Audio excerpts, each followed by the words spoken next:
বলতেছে যে ভাই এই গাছটাকে কাইটেন না, আমরা এই গাছটা এই পাখিগুলো আছে ওরা মারা যাবে, আপনার গাছটা কাইটেন না। তো খুব যা ইচ্ছা তাই ব্যবহার করছে, এত খারাপ ব্যবহার করছে যেটা কল্পনার বাইরে, এবং মারামারির পর্যায়ে চলে গেছে। এখন ওরা যেহেতু বাচ্চা, ওরা যেহেতু সমাজের একটু উঁচু শ্রেণীর লোক না, ওদের কথাবার্তা কেউ শোনে নাই, না শুই না, তারা এই গাছটাকে একদম ওদের চোখের সামনে শোয়াই দিয়েছে।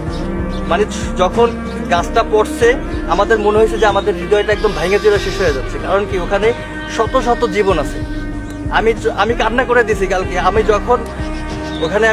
আমি বরিশালে ছিলাম, আমি যখন ওরা ভিডিওটা দেখছি, দেখার পরে আমার ওই যে লাশগুলো, পাখির বাচ্চা ডিম দেখে আমার কান্না চলে আসছে। আমি সারা রাত্র ঘুমাইতে পারিনি। 200 পাখি 8+8 ছিল এখানে।